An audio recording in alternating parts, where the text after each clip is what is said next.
Om Sahana Bhavatu Sahanau Bhunaktu Sah Viryam Karavavahai Tejasvinavadhitamastu ma vidvishavahai. Om Shanti Shanti Shanti Hari Om. We are studying the Adhyasa Bhashya of the Brahma Sutras, that is Bhagavad-pada Shankaracharya's introduction to his commentary on the Brahma Sutras. It is called Adhyasa because in this introduction, he proves the existence of superimposition, thereby acknowledging that there is a problem. In the previous section, Shankaracharya replied to the objection that how can you say that all the valid meanings of knowledge called pramana, they are pertaining to the ignorant. They concern the ignorant. Also, how can you say that even the scriptures concern the ignorant? Because generally it's our idea, a notion that scriptures and also the valid means of knowledge called pramana are all means of knowledge, and people who have such knowledge are looked up to in the world. So how can you say that this knowledge is concerning the ignorant? Because that goes against what we know, what we believe. A learned person is supposed to be a person who knows the scriptures, who attains knowledge through valid means of knowledge, pramana. So there, Shankaracharya employs one of the pramanas called Arthapatti. So there are 6 pramanas. Pramana means means of valid knowledge. The first one is Pratyaksha. Then there is Anumana, inference. Then there is Upamana, comparison. Then there is Arthapatti, presumption. Then there is Anupalabdhi, non-availability. Then finally there is Shabda Pramana. So 6 pramanas are there. Now, different schools of thought, that is the Astika Darshanas, that is schools of thought which believe in the Vedas, they accept some pramanas, they don't accept some other pramanas. But Vedanta accepts all the 6 pramanas. The Shabda Pramana can give you an inkling, an idea of your true reality, but even Shabda Pramana cannot make you a knower of your true nature. So you have to go beyond these pramanas to understand. That is what Shankaracharya says, that all these pramanas are in the realm of Adhyasa. They are very much within the ambit, within the domain of Adhyasa or superimposition. So there, he uses the pramana of presupposition, that is called Arthapatti. In Sanskrita, we have some stock examples. For example, we have this example of rope and snake. Also, in Sanskrita, we don't call a person called X or Y or Z. We call that person Devadatta, means somebody. Some Mr. A or Mr. X is called Devadatta. So if Devadatta, he does not eat in the day, but yet is fat, or the politically correct language is healthy. So how do you say that, how this person gets the size of the body? How does it become more and more by the day? Because that person does not eat during the day. So Divana Bhunkte Devadatta, Pino Devadatta. Pinaha means fat.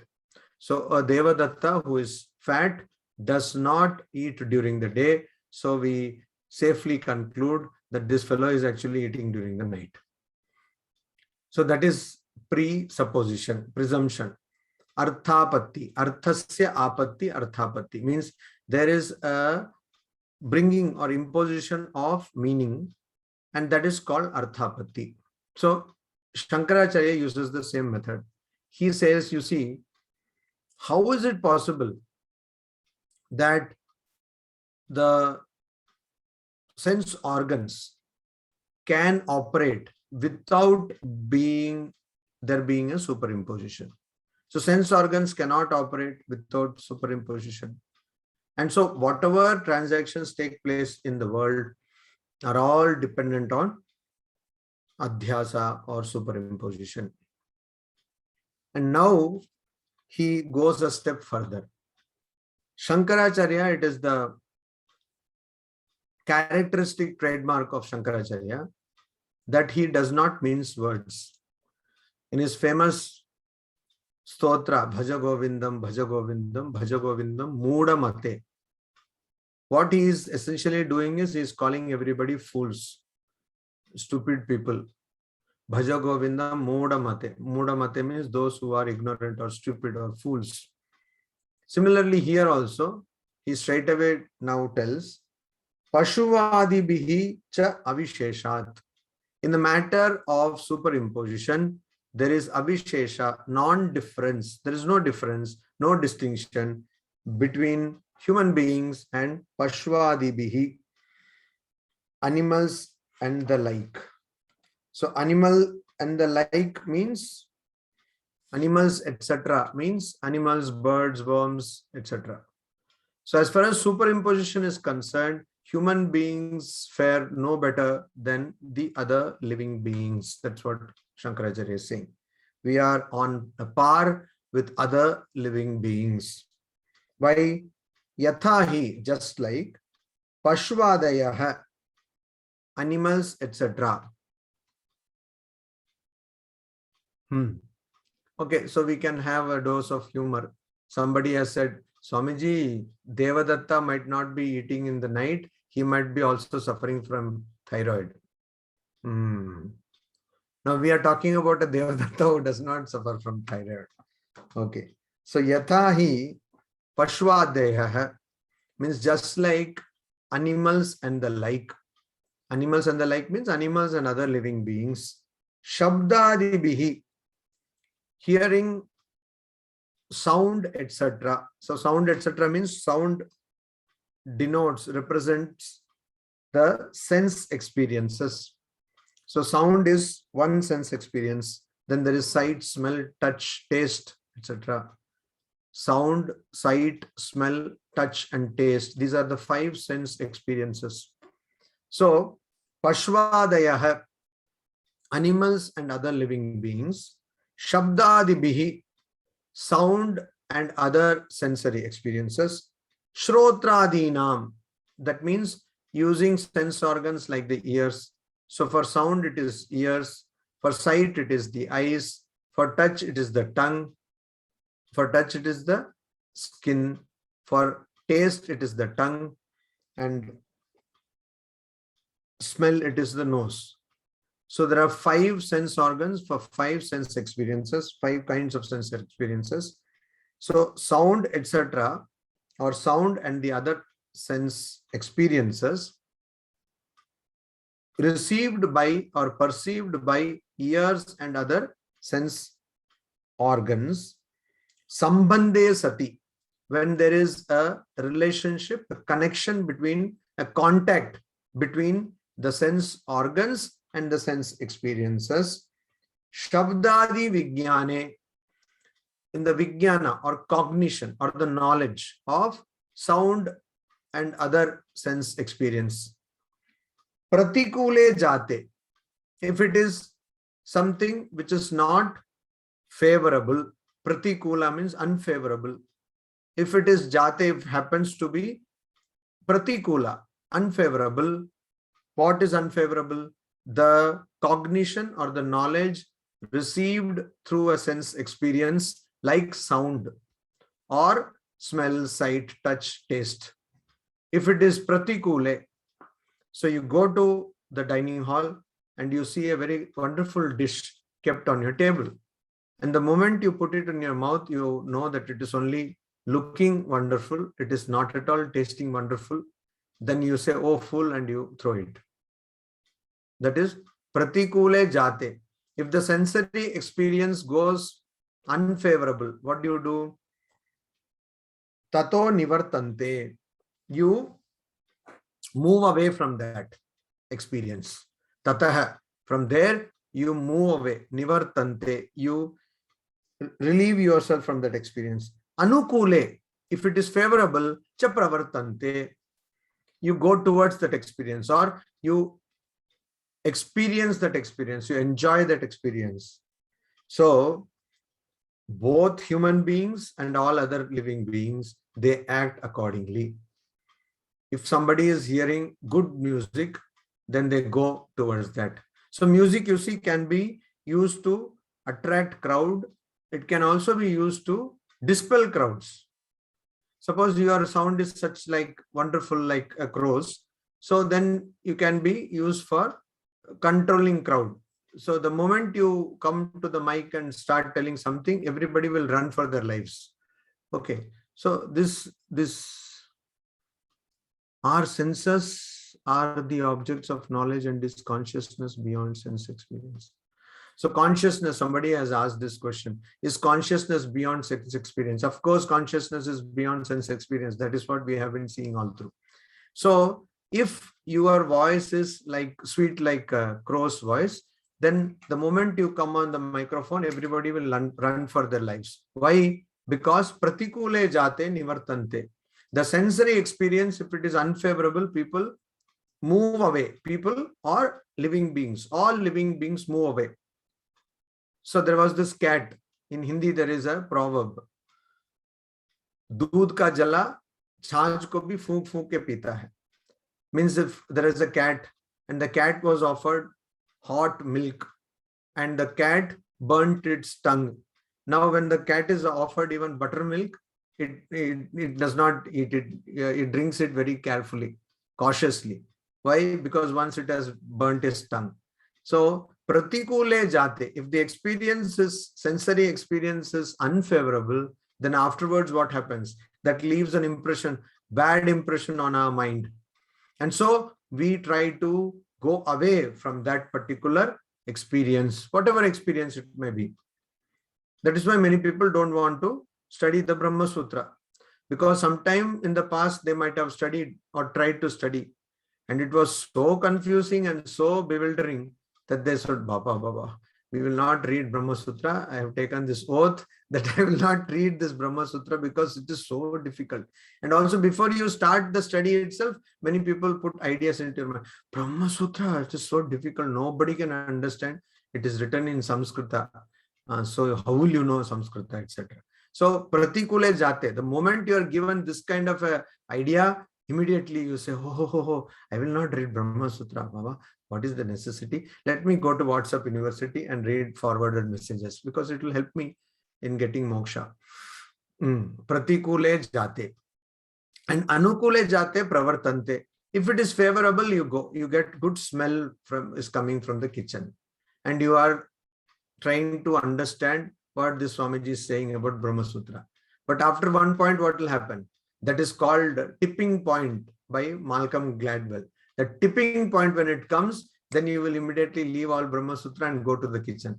What is it which is cooking? What's cooking? So why? Because pratikule jate nivartante, anukule jate pravartante. If it is favorable, you go towards that experience. So this is how all living beings operate. So that is why Shankaracharya says, Pashvadibihi avisheshat. There is non-difference. There is no distinction between what is happening or experienced by human beings and what is experienced by Pashvadibihi, other living beings like animals. So he gives an example also. Yatha, just like Danda Udyata Karam Purusham Abhimukham Upalabhya. Danda Udyata Karam. Udyata means raised. Karam means hand. Danda with a stick. So a hand, raised hand, holding a stick. Purusham, a person. A person with a hand holding a stick, raised hand holding a stick. Abhimukham, in front. Upalabhya, coming across. So meeting a person in front with a hand or a raised hand holding a stick. Mam hantum ayam ichchati. I am this person. Mam hantum ichchati. Ichchati desires to kill me. iti palayitum arabhante. So an animal thinks, if a person brings raises a stick and runs towards an animal, that animal thinks, oh, this person wants to kill me. And thinking so, it runs, it starts running. Why? Pratikule jate nivartante. If the experience is unfavorable, or if you think it would be unfavorable, then you start running. So there are some dishes like upma, etc. The moment you say today upma is the breakfast, nobody will come, nobody will turn up at the breakfast table. People run. I told you some days ago, I saw that in a ashrama, they gave upma to some pups also, dogs, puppies. They also did not look at upma. That is the sad state of upma. Okay. So, pratikule jate nivartante. And harita trina purna panim. See, Shankaracharya has a very poetic language. Harita trina purna panim. Purna panim means full hands, full panim, hand, full of harita trina, green grass, means fresh grass, upalabhya, coming across. So if an animal, that means here, of course, the talk is about cow, we can assume, or it can also be about goat. So when the cow comes across a person or a hand full of green grass, tam prati abhimukhi bhavanti. That cow goes towards that person, because this is what, this is anukule jate pravartante. If it is favorable, then that person goes towards them. So if you have a dog, you just give some biscuit, and that's how people train that dog. They give some biscuit, dog biscuit, and then they ask it to do something. If it does it, then they reward it with some biscuit, some treat is given. So that dog understands, oh, so if I do this, then this fellow will treat me. And then finally, after some time, that treat is stopped. So even then the dog does. That is how the dog is trained. So haritatrana purna panim upalabhya tam prati abhimukhi bhavanti. Abhimukhi bhavanti, goes near that person, seeing a handful of green grass. Evam purushaha api vyutpanna chittaha.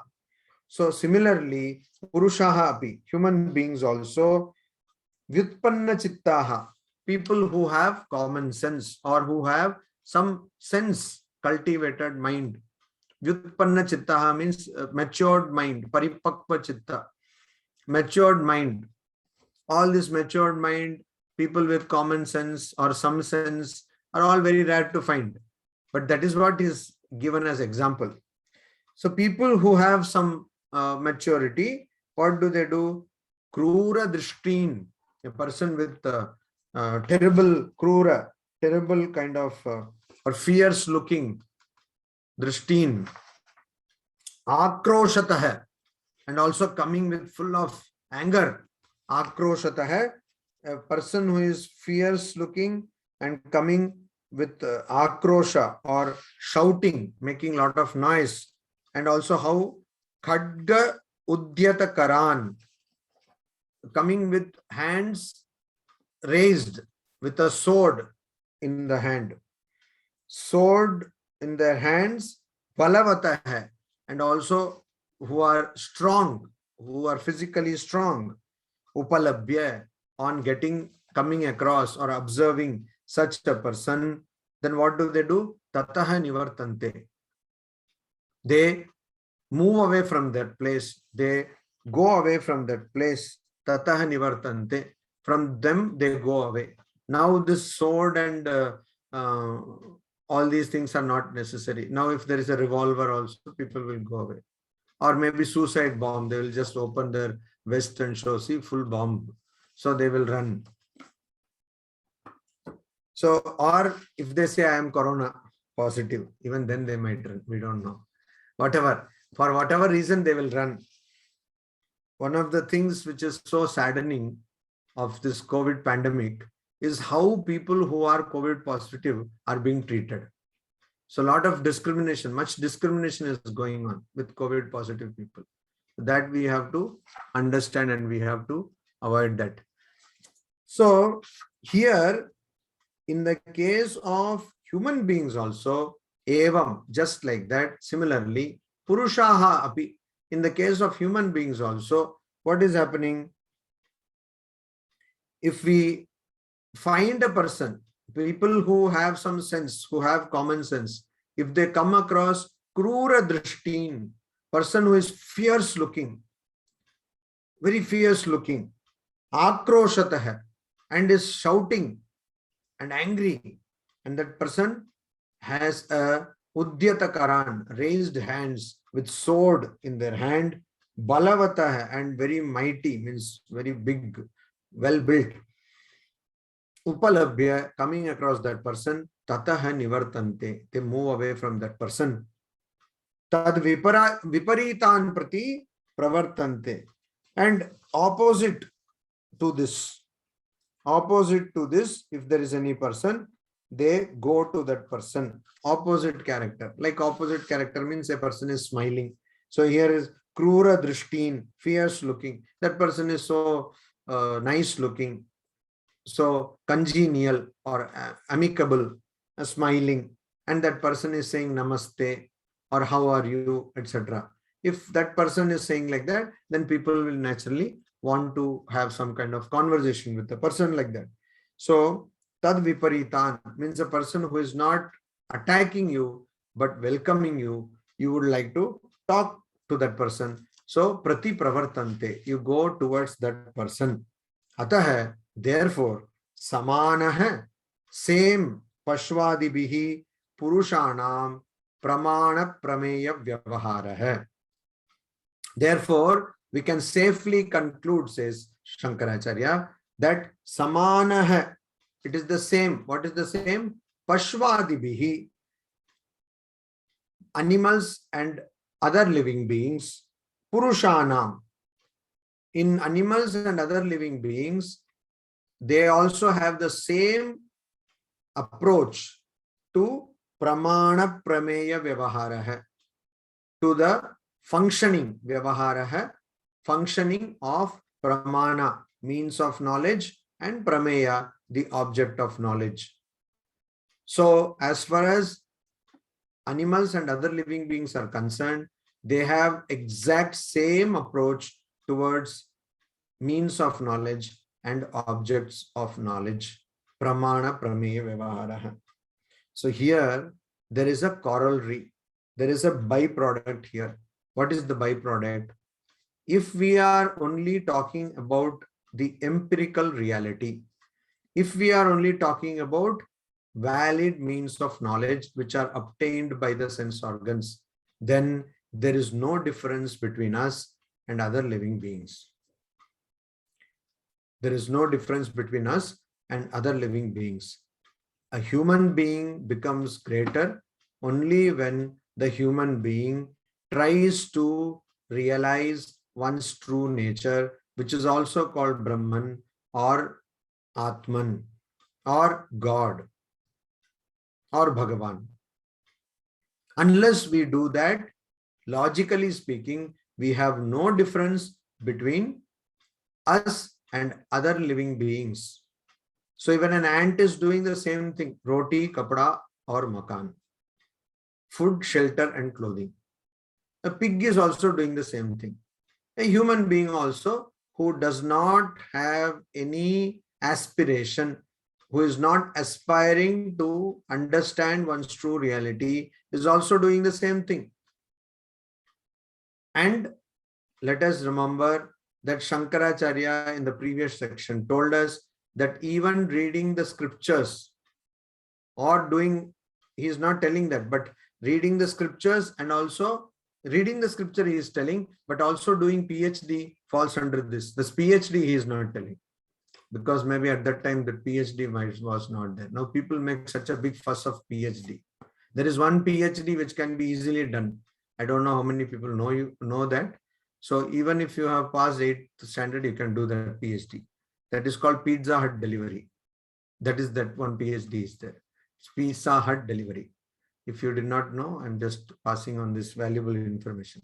Then other PhD is that people want to do and show that I have done PhD. They will put one doctor. Some people will mistake them to be medical doctor. Then they will say, no, I'm doctor in economics. So I'm very economical. So that kind of PhD. All our knowledge, even the knowledge of Brahma Sutra or some other sutra, whatever scriptural knowledge, everything is on a par with the knowledge that animals get.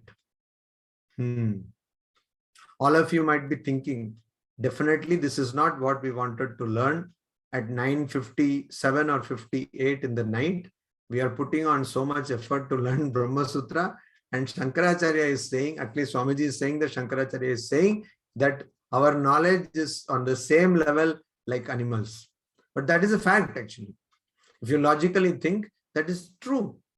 Our knowledge, which is received, which is got from the sense organs, is the same as knowledge received by the animals or other living beings.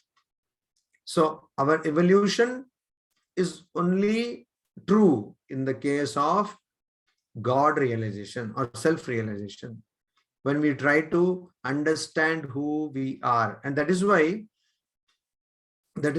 many scriptures and also Prakarana Grantha means some texts which are called, in English the translation is auxiliary texts, which deal with a particular aspect of Vedanta or particular aspect of a particular philosophy. They are called Prakarana Grantha.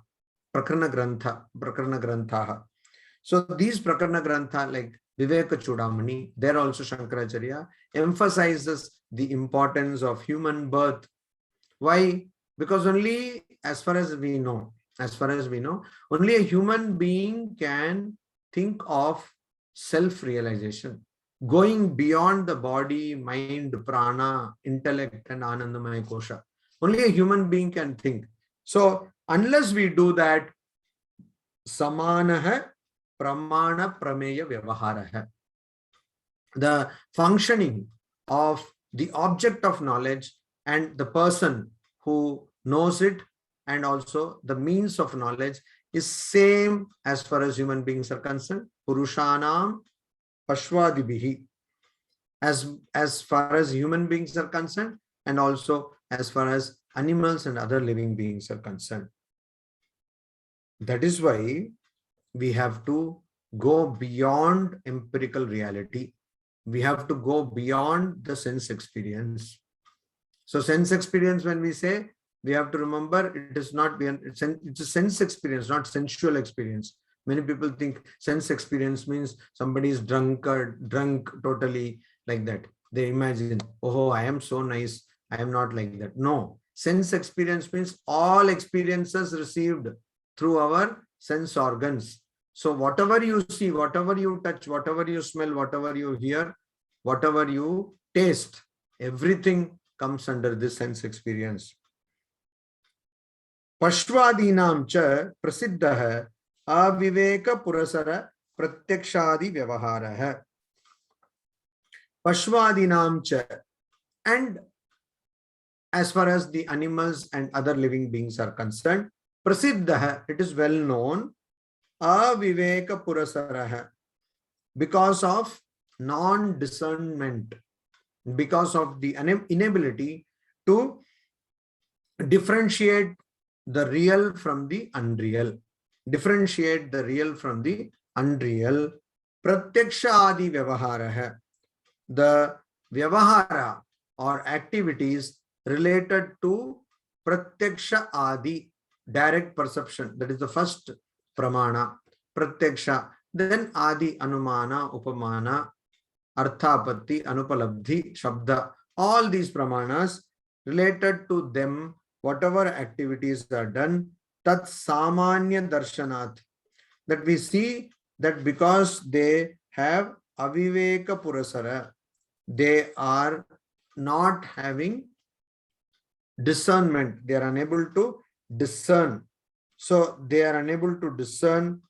So we see the activities of animals regarding these means of knowledge might not be quite logical,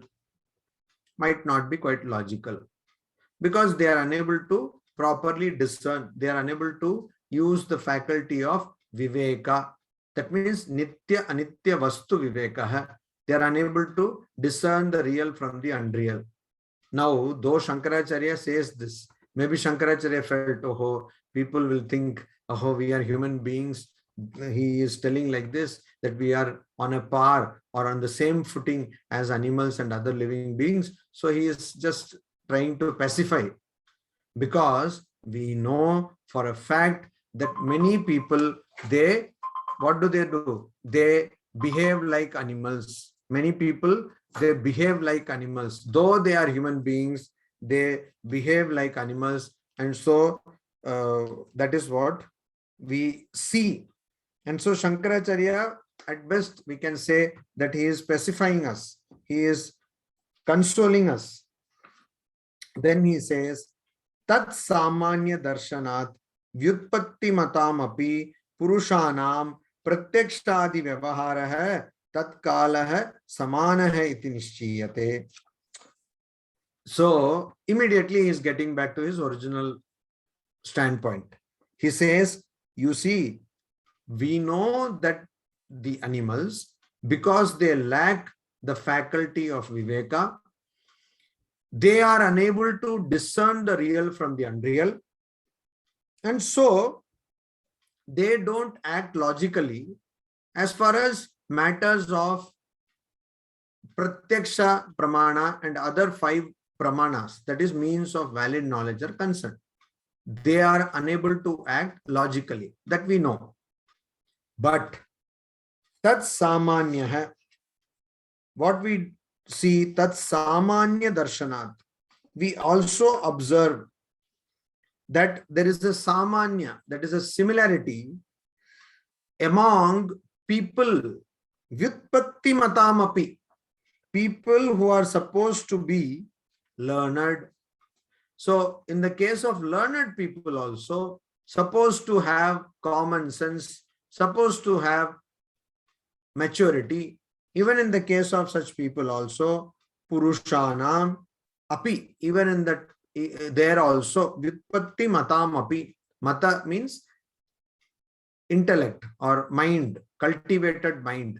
Even among people who are supposed to have matured mind, who are learned, purushanam pratyakshadi vyavahara, even such people, pratyakshadi vyavahara tatkala samana hai. They, when they are dealing with activities concerning pratyaksha adi, that means 6 means of knowledge. So when they are dealing with 6 means of knowledge, then there at that time, tat kala hai, during that time means what time? When they don't have discernment. Aviveka, when they are aviveki, when they are not having discernment, when they are unable to differentiate the real from the unreal, or the unreal from the real. When they are unable to differentiate, then at that particular time, they also are samana hai. They are also equal or similar to how an animal or other living being acts. That is why we say, hey, why are you acting like an animal? Shouting like an animal, we'll say. Or why do you shout like a dog? Bark like a dog. Some people are there, they will always, in some languages, there is, like in Bengali, there is one very nice expression, kek kore utha. It cannot be translated, you see. So that you go to that person, always that person will be barking. God only knows, or probably God is also confused. Why? I created everything nice for this fellow. Why is he barking? All the time, their face will also be clouded, constipated face, and they will be constantly barking. So that type of behaving like an animal. So we say, hey, why are you behaving like an animal? And of course, unfortunately, there are so many dastardly activities happening in society, which are like animals also, brutal activities, which even brutes don't do. So that is why brutish nature, nature of a brute, etc. We use all these expressions in our language because that is when the person is aviveka purasara, when that person is having no discernment, that person is on a par with animals and other living beings. So if that is the case, that means we are no different from animals and other living beings as long as we are not using viveka. Only when we use discernment, we are different from animals and other living beings. If we are not discerning, if we are only saying, I want food, I want clothing, and I want shelter. That is why Sri Ramakrishna, when he asked Bankim Chandra Chattopadhyay, there is a whole group of people who now say, no, Bankim Chandra Chattopadhyay, he was just joking. Such a great person, will you not know this basic thing? But when Bankim Chandra Chattopadhyay told that, he was not joking. He told what he believed. So Sri Ramakrishna asked, what is the purpose of life? He immediately said, Bankim said, Ahara Nidra Maithun. This is what the purpose of life. Ahara, eat food, Nidra, sleep, and procreate. Maithuna. So then Sri Ramakrishna said, oh, whatever you eat, you belch that. So whatever you have got, that is what you are belching. Sri Ramakrishna can be quite caustic at times, many times, most times. So why? That is what most people think. Most people have no spiritual orientation whatsoever. They are like the Charvakas. But there are some people worse than the Charvakas. What do they say? They say worship the body, worship the sense organs, and you will attain Brahman. They say like that. So they are worse than the Charvakas, because at least Charvakas are clear that no, Basmi Bhutasya Dehasya Punaragamanam Kutah. The body which is turned into ashes, where it will come from. So there is no rebirth, there is no Atman, Brahman, etc. Just enjoy. As long as you live, enjoy. Yavat Jivet, Sukham Jivet. So, but these people who claim themselves to be spiritual people, there is a huge group of such people. They say, enjoy life, enjoy all the sense organs, and then you will also attain spirituality. You will attain your true nature. So nothing can be more untrue than that. There can be no more untruth than that. So why are they saying that? Because they don't have viveka. They don't have viveka. So it is important to have viveka. What am I doing? Am I acting like who I claim myself to be? Every teacher, if they think in 2021, should I do this being a teacher? He or she, if they think, then the whole system of education will be completely different. Every doctor, if they think, every advocate, that is every lawyer, every accountant, every police personnel, every army personnel, all people who have chosen a particular path, a particular duty, if they think, am I acting according to what I should act? This questioning, constant questioning, discernment, what is correct for me? Viveka. So then we don't become animals. Otherwise, we are mere animals. We just see, there was this famous case.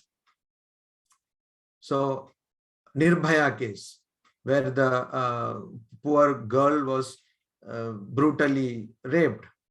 So one of the arguments in the Supreme Court, one shudders even to think that such a thing was argued in the Supreme Court, was by the lawyers for those accused.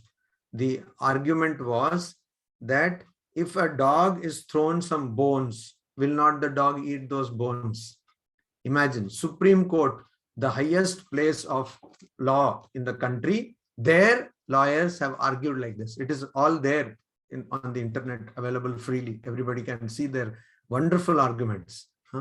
This is their wonderful. So that is what they are. Pashwadi bihi samana hai.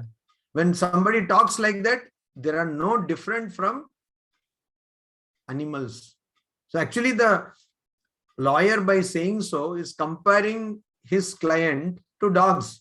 Like dogs, if they are put bones, they eat. My client also saw this and he pounced So what is this? So you say that that person is not a human being, only a dog. Yes, they're just dog. So Pashvadibhihi samana hai, aviveka purasara hai. If that person is not having discernment, that person is on a par, sometimes worse than animals. Sometimes worse than animals. Shankaracharya is saying on a par, but I think we now and then in WhatsApp University, you get so many short videos where a cat is being saved by a dog is going and saving something else, etc. And people say, see how much compassion we don't have. That is true. So the moment you don't have discernment, you go down, you cease to be a human being. Then Shankaracharya further he says, see, first part was whether pramana vyavahara, pramana prameya vyavahara. That means functioning based on valid means of knowledge, whether it is something which belongs to the realm or the domain of the ignorant. That was the first question. The second question was, are the scriptures also belonging to the domain of the ignorant? Shankaracharya already has proven both the things. But again in this section, first now he proved that all activities concerning valid means of knowledge belong to the domain of the ignorant.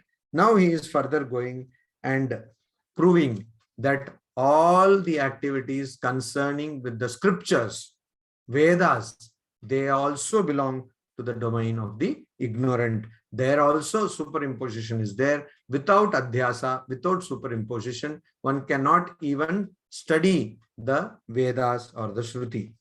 Then he says, Shastriyetu. Tu means but. So in the case of Shastriyetu Vyavahare, in the case of the Vyavahara or the functioning of Shastra, Shastra means scriptures, means Shruti, Vedas. Vyavahara means in the case of the commands of the Shruti, injunctions of the Shruti, instructions given by the Shruti. Yadyapi, even though Buddhi Purvakari, the one who has Buddhi, one who acts, usually acts with some reason, uses one's intellect, thinks things out, things, and then acts. Usually one who does that, Buddhi Purvakari, na aviditva, not without knowing, aviditva without knowing, not without knowing, atmanah paraloka sambandham adhikriyate. So even though one, see, for example, in the Vedas it is told, Agni Hotram Juhuyat Yat Swarga Kamaha. Vedas are telling, Agni Hotram Juhuyat Swarga Kamaha. A person who is Swarga Kamaha, one who wants to go to heaven, one who is desirous of going to heaven, should do the yajna called Agni Hotra. So a person who understands this, who usually uses some forethought, thinks matters before venturing into action, Buddhi Purvakari. Purvakari Buddhi means things before one leaves, as they say proverbially. So that person thinks before that person does any action. That person, na aviditva, double negative, so positive. Not without knowing means with knowing. Knowing, what does that person know? Atmanaha paraloka sambandham. That person knows the relation with the other world, paraloka sambandham of Atman. In the Brihadaranyaka Upanishad, Shankaracharya's commentary of the Brihadaranyaka Upanishad, in the introduction to his commentary on the Brihadaranyaka Upanishad, he goes at length to explain why it is necessary to study the Shastra. Why should one study the Upanishad? Because only the Upanishad tells that there is a connection between this Atman across lifetimes. No other text will tell you. Only Upanishad will tell you that. By reading physics, chemistry, mathematics, deep learning, artificial intelligence, or calculus, you will not understand this. Even if you study physiology or pediatrics or whatever ology you study, you will not understand this. Only Vedas tell that there is a connection of this Atman across different bodies that you take. The same Atman is going into, is being embodied. The same Atman is taking different bodies. That only the Vedas says. So the Vedas say that, and so a person who uses some thought understands that, and Atmanaha Paraloka Sambandham, knows that, knows the connection between Atma and the next world after this particular lifetime. So what does that person do? That person becomes adhikari. Adhikriyate. Adhikriyate means that person becomes adhikari, eligible. Eligible for what? Eligible for what is told in the Shastra. Shastriye tu vyavahare. Shastriye vyavahare. So a person becomes eligible to carry out the scriptural injunction because that person uses some forethought before doing any action, and also knows that the same Atman is connected with the next birth also, or the next loka also. So that is why that person has this faith, knows this thing, and so that person becomes eligible to perform what the Vedas say. Why? Why? Because Agnihotram Juhuyat Swarga Kamaha. If you don't believe in heaven itself, why will you do Agnihotra Yajna? You have to first believe that there is heaven and that you can go to heaven, and then get disappointed because you thought too much of heaven anyway. Too much of expectation, always frustration. Even in heaven, you will get frustration. Oh, they are not serving all these soft drinks. In earth, I used to get, etc. And here AC is also not working. Something you will have complaint. So poor Indra will have to fix all those things. He is the properties facilities manager of heaven, like that. Something he has got, Indra. So he will be in trouble. But even if you don't believe that heaven exists, then why would you do Agnihotra Yajna? So you definitely believe about the Paraloka Sambandham. So you believe of the relationship of the Atman, Atmanaha Paraloka Sambandham, with the next world. You do believe. And so believing that, you become adhikari. So adhikriyate, you become eligible to perform those spiritual injunctions. Even though this is the case, tathapi, even then, na Vedanta Vedyam Ashanayadi Atitam Apeta Brahma Kshatradi Vedam Asansari Atma Tattvam Adhikare Apekshyate. So even then, even if that is the case, the knowledge of Atman, Atma Tattvam, the knowledge of the nature of the self. Tattvam means nature. Here we can say nature. Atma Tattvam, nature of the self, capital S. Nature of the self, which can be known from Vedanta Vedyam, which can be known from the Vedanta. Vedanta means Vedasya Anta, means towards the end portion of the Vedas, or the gist of the Vedas, the summary of the Vedas, Sara of the Vedas, means the Upanishads.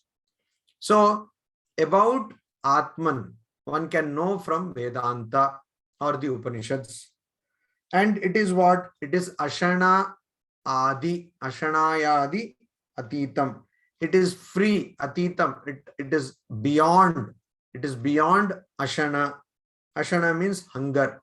Pipasa means thirst, etc. Sleep means Nidra. So it is beyond all the needs of the body.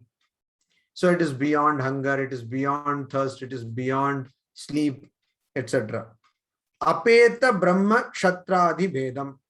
Also, it is beyond all bhedam, distinctions, differences, like Brahma, Brahmana, Kshatra, Kshatriya, Vaishya, Shudra, etc.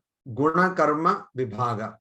So, classification, which was originally intended to be based on the qualities of a person or on the actions a person does, on the works of a person. Apeta, so it is devoid of this. What is devoid of this? The Atman is devoid of this. Asamsari, it is not a samsari. That means it does not transmigrate. That means it does not repeatedly take birth and die. It does not get caught into the birth and death cycle. That is called asamsari, which is not caught. Brahman or Atman is not caught. That is the Atma Tattva, the nature of the self. So that nature of the self,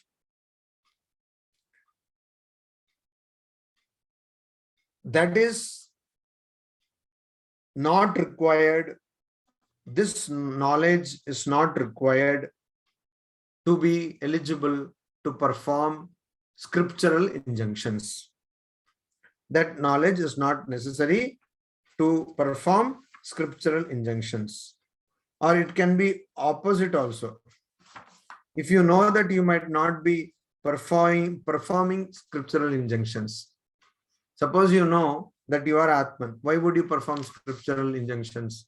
Such injunctions which tell you that if you perform this, you will get that, you will get this, you will go to that loka, you will go to that loka. Why will you do that? You know that you are Atman, who is beyond all the lokas, beyond all the spheres, beyond all the three kinds of bodies, Sukshma or Sthula Sharira, gross body, Sukshma Sharira, subtle body, Karana Sharira, causal body. You are beyond all this. Then why would you ever do that? So it is not required also. Atma Tattva, knowledge of Atma Tattva, knowledge of the nature of yourself is not required. But if you have that knowledge of the nature of the self, you will not be able to do the scriptural injunctions. So, though one has to know the connection of Atman with other worlds, that is after death of the body, to perform scriptural injunctions, but the knowledge of the nature of self is not necessary to perform scriptural injunctions. Adhikare apekshyate is na adhikare apekshyate. That is not necessary. That is not apekshyate. That is not needed. That is not required. Why? Anupayogat. Because it is of no use. Adhikara virodhacha. Not only it is of no use, it is against being eligible. Virodhat. It is of the contrary nature of eligibility to perform scriptural actions. So scriptural, for example, the example I gave, Agnihotram juhuyat swarga kamaha. So a person who is desirous of swarga should perform Agnihotra yajna. Our spiritual aspirant is not desirous of swarga, rather is desirous of moksha, mumukshu. Moksha means what? Not going from one loka to the other loka. However welcoming or however entertaining or however pleasing that loka may be. Not, that is why in the Kathopanishad, Nachiketa was told, I will give you so many dancers. As many dancers you want, I will give you. Or in today's language, you can be part of as many reality shows as you want. I will give you so many chariots. Or in today's language, take all types of cars. Okay, Mercedes, BMW, whatever you want, Lexus, you take all those things. Lamborghini or that genie, what genie, you take everything. I will give you horses also. But don't ask me this question, what happens after death. So Nachiketa said, no, I will ask only that question. I am not interested in this. So you see, if a person is mumukshu, if a person is desirous of moksha, then that person will not be interested in other lokas. Will not be interested in other lokas. So because it is of no use to that person. Similarly, in performing scriptural injunctions, what is told Vidhi. It's called Vidhi, injunction, Veda Vidhi. So that which has been prescribed in the Vedas. To perform that, one need not have the knowledge of Atman. One need not have the knowledge of Atman. So basically, scriptures, only the portion which talk about Atman are necessary for attaining the knowledge of Atman. All the other portions of the Vedas are not necessary, because Anupayogat, they are of no use. They are of no use in, of course, Shankaracharya, he is saying Anupayogat in the context of scriptural injunctions. But we can use that word also in the context of Atma Tattvam for Vedas. Atma Tattvam, to understand Atma Tattva, you don't need the portions of the Vedas which talk about scriptural injunctions. And the knowledge of Atman is not necessary to perform scriptural injunctions. And it is Adhikara Virodhacha. It is opposite of the eligibility. Because the moment you know that you are not the body, you are not the mind, you are not the prana, you are not the intellect, and you are not the Anandamaya Kosha, then what will you do? You will not do anything, because you will not have the two problems we suffer from, Ahankara and Mamakara, I and mine. Or we don't have the true problem. At that time, you will not have the two problems called Kartrutva and Bhoktrutva. The idea of agency and the idea of being an enjoyer, experiencer. So a doership and enjoyership, that both the ships will not be there. All ships have been sailed, would have sailed. All ships would have sailed. Okay. All samshayas, all doubts would have gone. And that is why Prakcha Tatha Bhuta Atma Vijnanat. Tatha Bhuta Atma Vijnanat. Above mentioned realization of the self. Prak, just before the above mentioned realization of the self happens, Pravartamanam Shastram, the scripture which is going on, Avidyavat Vishayatvam na ativartate. So Vedanta is towards the end of the Vedas. First Samhita, then Brahmana, then Aranyaka, in which usually most of the Upanishads are found. So till Brahmana, the Vedas are not talking about anything which ativartate, which goes beyond avidyavat vishayam. So which goes beyond a subject which is in the domain of ignorance, avidya or maya or ajnana or adhyasa. So till the Vedas talk about the self or Atman or Brahman, they are continuing to talk about maya, adhyasa or avidya or ajnana. Means they are talking about things which are in the domain, which within the domain or within the ambit or within the realm of ignorance. So, tathahi, further, that is to say, or further, Brahmanaha yajeta ityadini shastrani. In the shastras or in the scriptural injunctions or commands, like Brahmana yajeta, the Brahmin or the Brahmana will perform a sacrifice, Vedic sacrifice. Atmani, on the Atman, Varna Ashramaya Vaya Avastadi Vishesha Adhyasam. So you see, when the Vedas are telling Brahmana Yajeta, that the Brahmana will perform a sacrifice. So on the self, on the Atman, what is happening? Varna. Varna means caste. Ashrama, the station in life. That is Brahmacharya ashrama, Grihastha ashrama, Vanaprastha, Sannyasa, etc. So that, and Avasthadi, Vaya Avasthadi, the stage of age. So whether that is a child or youth or a middle-aged person, etc. Adi and other things and such things, such differentiations, such categorizations, Vishesha Adhyasam. So such differentiating factors like age, stage of life, caste, etc. are imposed on Atman. Atman does not have age, it does not have any gender, it does not have any caste, it does not have any ashrama. But All these things are imposed on the Atman by the Vedas when they talk about any injunction, when they talk about any Vedic ritual. Ashritya pravartante.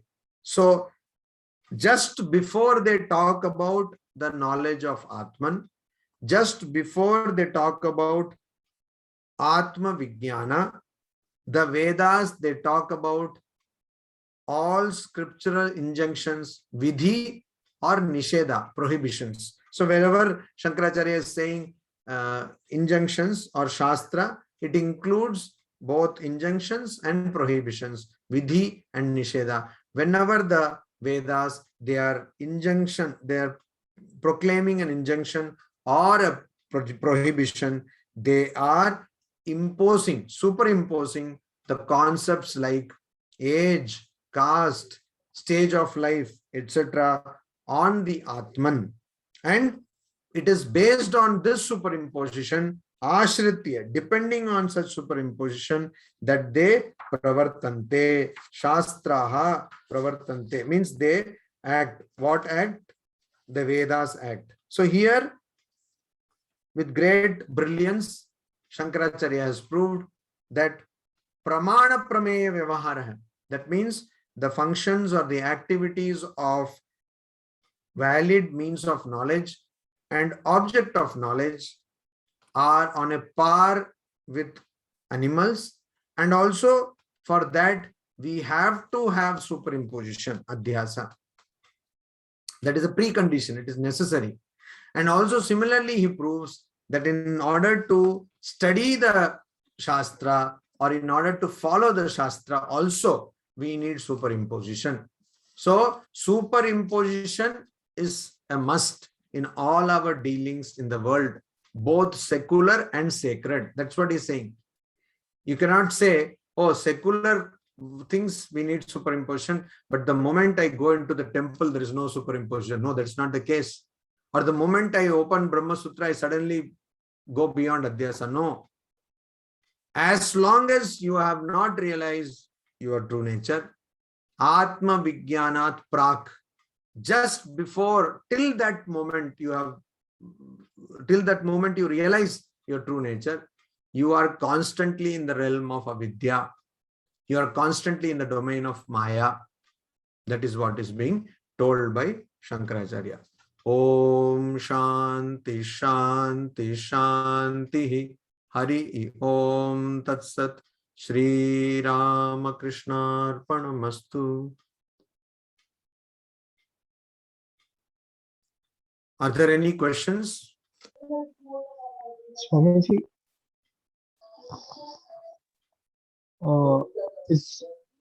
isn't it something similar to oxymoron? What? What is similar to oxymoron? What Shankaracharya is saying is there is a need, but there is not no need. I did not understand. Like, for instance, where you were describing about the Vedas, how the Atman, the relationship between the Atman. The relationship between Atman and? Atma with Paraloka. Yes. It's in the end part, right? Towards the Upanishads. It's mentioned in the Upanishads, is what you were saying. No.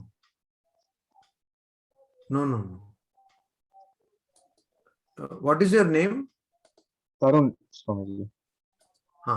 So, what is being said is, in order to follow a scriptural injunction, you have to believe that Atman is connected with the other lokas. Okay. So, Upanishads talk about the nature of the Atman. Scriptural injunctions are not there in the Upanishad. They are there in the Samhitas and the Brahmanas. But for a person to follow those injunctions, they have to believe or know that Atman is connected with the next birth or next loka. So if a person believes that there is Swarga or heaven, only then that person will follow the scriptural injunctions. They are not Vedanta. Scriptural injunctions are not Vedanta. They are not contained in the Upanishads.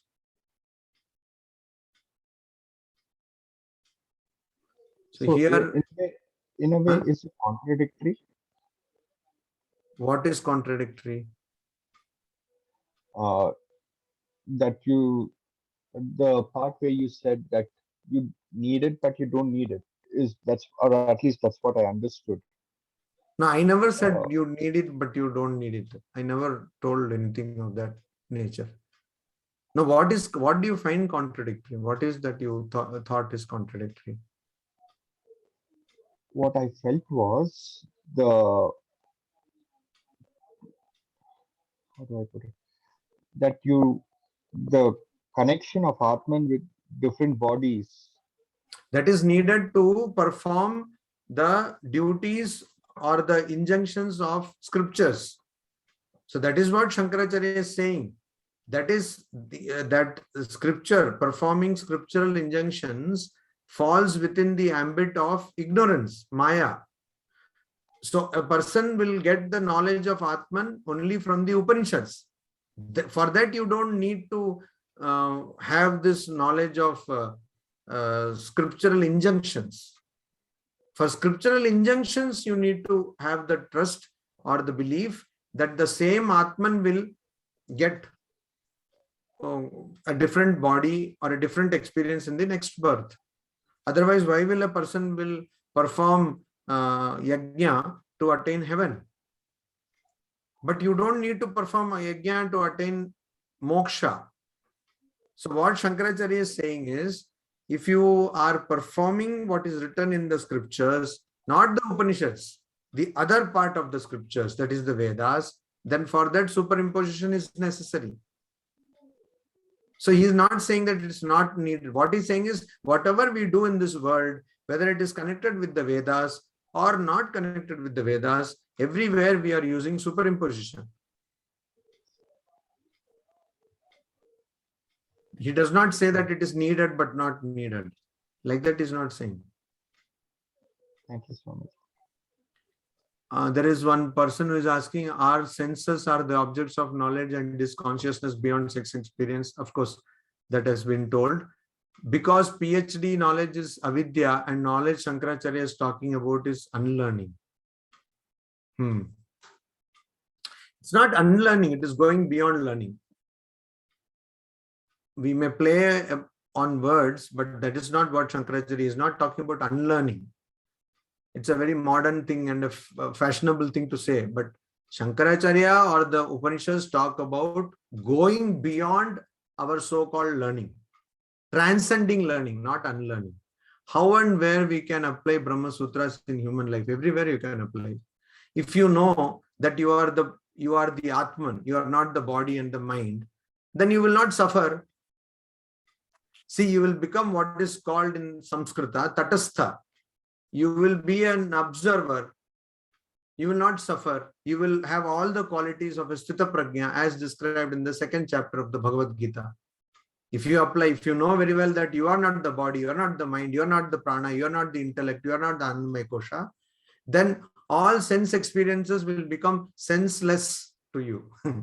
There will be no meaning in those sense experiences because your true nature is what? Your true nature is that Sat Chit Ananda.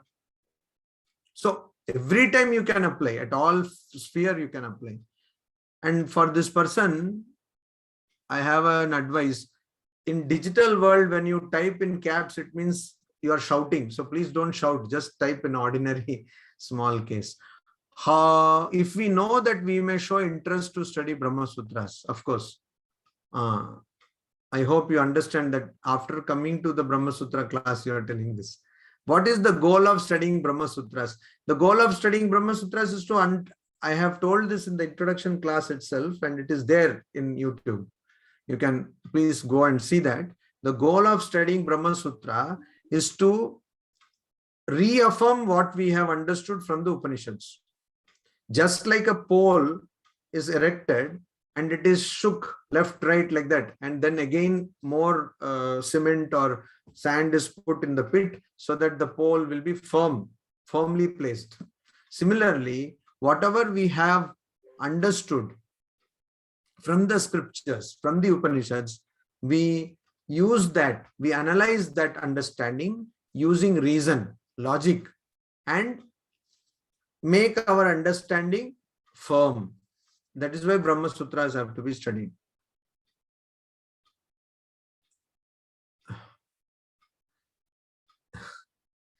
He is telling that is Maslow's pyramid, I think that's what he wants to mean, is an example for understanding Brahma Sutras. No, it is not, because Maslow's pyramid or whatever refers to empirical experience, sensory experience. Brahma Sutra is going beyond the senses. And also, such kind of comparison does not help us, because that means you have not understood Maslow also, you have not understood Brahma Sutra also. First, let us understand one thing, and we don't need to actually compare things, because Western psychology, Abraham Maslow, and Eastern wisdom or scripture, they are totally going on a different direction. Please explain the difference and correlation between Adhyasa and Maya, as now I am getting confused. There is no correlation between Adhyasa and Maya. There are two names for the same thing. Avidya, Adhyasa, Ajnana, Maya all mean the same thing. Just like if you are in India, we call it brinjal. If you go outside, you call it eggplant. Cheez bangani hai. It's the same thing. Whether you call it eggplant or whether you call it, what is it called? Aubergine. Oh, such fashionable name. Aubergine it is called, eggplant it is called, brinjal it is called. People like me who do not know much, we understand only brinjal. So bangan ka bharta we understand. That much only we understand. So like that, you can call it. Pranabs. 1 minute. One person can call it okra, another person can call it lady's finger, another person call it bindi. But it refers to the same thing. So similarly, Ajnana, Maya, Avidya, Adhyasa all refer to the same thing. Yeah, please tell me, what was the question? Yeah, I raised the question of Maslow's pyramid theory, because ultimate target of Maslow is to reach self-actualization, I think. So in No, that, hello. also, Sorry, I am cutting you. Yes. That self-actualization is not this self. That self is not this self. That's self is, that's what I confused for. No. That's why I said, you see, Western psychology, for them, the ultimate is mind. Here we are going beyond the mind. So such comparisons we have to avoid, because then that means we are not understanding Western psychology, and also we are not understanding Vedanta. So Maslow, when Maslow says self-actualization, he means the self means mind there. The mind should not be fragmented, it should be integrated. That's what Maslow is talking about. But when we talk about self, we are not talking about mind. We are talking about going beyond even Vijnanamaya Kosha and Anandamaya Kosha, which are further than the mind. We are talking about Atman or Brahman. So such simplistic comparisons, they only cause confusion. Is there any question? Yes, Pranam Maharaj. So I have a similar question. So for example, athletes who are getting trained, like they have to put tremendous concentration, and there also they practice like moving away from the senses, right? So though according to Shankaracharya or according to the Upanishad, it's still in the realm of, like Ajnana, but wouldn't that practice kind of help them? Or help them in what? Help them like in what? At least they are showing that they are not driven by their senses, like, because No. You see, here we have to understand the bigger concept of sense, as in the Indian wisdom or in the Vedanta. When I say sense, it includes the mind. So not just the 5 sense organs. So when an athlete is doing that, that person, she or he is very much within the mental realm. So they are not going beyond anything. They are very much in the brain. They are very much in the mental realm. You might be already knowing it, but I'm just sharing my ignorance that neuroplasticity is a field which is used in a big way to treat all these kinds of injuries. So all kinds of physical injuries, physiotherapy, it is used. Then it is used for athletic injuries, long-standing injuries, chronic injuries, neuroplasticity, because we know that the brain continues to change till we die. Okay, so you can actually train the brain to people who suffer from paralysis, people who suffer from stroke. They can treat their brain, they can condition their brain to go beyond that physical limitation. But even then, they are within the realm of the mind. They are not going beyond sense, as we know. When I say Indriya, it includes mind. Okay, so they are not going at the level, they are not even going at the level of buddhi. They are very much within the level of mind. So brain, what we say brain in Western psychology is similar to mind. In fact, in Indian psychology, what is called brain by Western psychology is just sthula sharira, gross body. Okay, but in Western psychology, there are people like Charles Sherrington who said that the brain is an emergent property of the mind. So for them, mind is super and brain is below that. So mind is superset, brain is a subset. So that is why, such kind of comparisons of such psychologies or such different thought systems will cause confusion, because the underlying belief is completely different.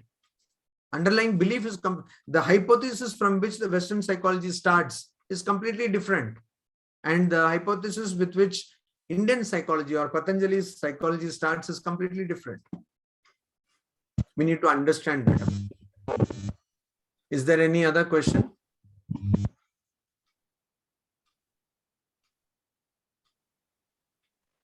No question? There is Maharaj. one question on the chat. Maharaj, I have one question. Please identify yourself. I'm Shivakumar. Ah. As you said, Maharaj, like you said, the Stula, Sukshma, and Karana Sharira also is an object, right? And it is also born for superimposition. Now, when you say self-realization, what exactly means it? That means will the mind get dissolved, or what happens in that process? Self-realization means your ajnana, this adhyasa, ajnana, avidya, maya, all the four names signifying the same thing, that is removed. Avidya is removed. Ignorance is removed. Okay, but the object remains, but the mind remains as it is. That's what you're saying. No. Nothing remains. See, Yushmad Asmad. The moment you think I and you, avidya has started. I and you, when you think, avidya has started. So when avidya will go away, neither I will be there nor you will be there. Okay. Mind will not be there, but mind is also not there. Every time you enter into deep sleep, mind goes away. But again, it comes back. Is it not? But in self-realization, it will go away forever. There will be no mind. You will lose your individuality. Swamiji extends that word and he says people are afraid to lose their individuality. So now you have a limited individuality. You think that this limited body and mind is what you are. Then you will understand your true nature, which is eternal, which is knowledge and bliss absolute. Okay, Maharaj. Thank you. So there is a question which has been repeated, can we say scriptural injunctions, karmas are for beginners, for purification of mind? Bhagavad Gita also, in the Bhagavad Gita also, Lord Krishna said, Karma Yoga, one must renounce as these are for well-being of all. Karma or Yajna, one must renounce as these are for well-being of all. But Atman is beyond all this. So I don't know where that portion is in Gita where Sri Krishna says karma or yajna should be. See, here one problem is there. You are equating karma with yajna. In the Karma Yoga of Swami Vivekananda says even thinking is karma. So not all karma is yajna. Yajna is one kind of karma. And Karma Yoga is not only for beginners. Swamiji very clearly says that a person through Karma Yoga, not even believing in any form of God or anything, not following any philosophy also, can attain the same state which a person attains by Dhyana Yoga or Raja Yoga or by Jnana Yoga. So one will become Brahmagyani, knower of Brahman, by performing Karma Yoga. Karma Yoga means selfless action. So that is not for beginners. It is very difficult to perform actually. So it is not true that karma are for beginners.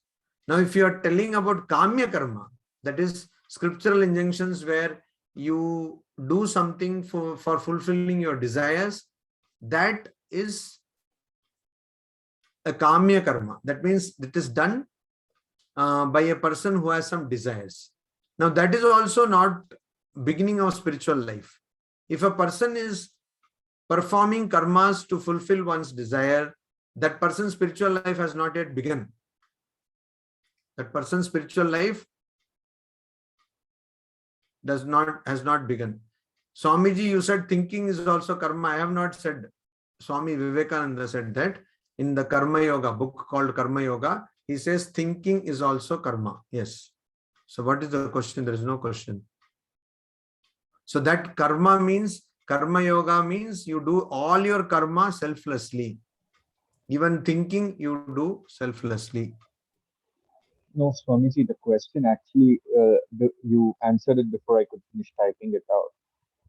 The question actually is, many people always talk about, it is not totally, my question is not related to the scriptures here right now, but people always talk about doing good versus actually doing it. Thinking, they're always thinking about doing good, but they don't physically do anything. How exactly would this be in the terms of scriptures, Swamiji? Doing good versus actually Thinking about doing good versus actually doing good. Thinking about doing something for, like, saying, no, I should do something. They are always just saying things or just saying, let that be good for our goal. Let something good happen. Unko bala hai hone do, however. But versus actually going out and doing something good for a person or an animal. So the connection of this to what means how it will doing good versus actually doing good. What is the question here? Doing good versus actually doing good? No, you were saying about, you quoted Swami Vivekananda about thinking karma. So my question is, how does it affect in the case of people who always just, like, I'm talking about a lot of keyboard warriors here, WhatsApp university professors who only talk but don't actually do. So if you just talk about, if somebody talks just about doing good and does not do good, that is like telling a lie. So they will get the result of telling a lie. That is like telling a lie. Because karma means, see, if your actions are not aligned, if your thought, word and action, they are not aligned, then you are basically a fragmented personality or you are a hypocrite. So that is like telling a lie. So they will get the fruit of telling lie. I don't know whether that is what you were asking, or don't understand the question. I do not understand even. No, that is what I was asking, Swamiji. What is the, in terms of karma, what is it that they actually, how is it? Because no, in terms of karma, what are they attaining? That's what you are asking, no? Yes. So yeah, that is what they will attain the fruit of a lie. Telling lie is also a karma. So they will get the fruit of telling a lie. Thank you, Swamiji. Is there any other question?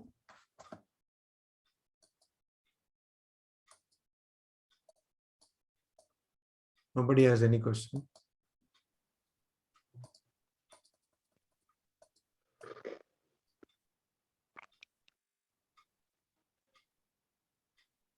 So Smriti, can we stop now? There's no question. Yes, Swamiji. There's no question in the chat box also. Okay. Okay then. Namaste. Namaste, Swamiji. Namaste, Swamiji. Namaste.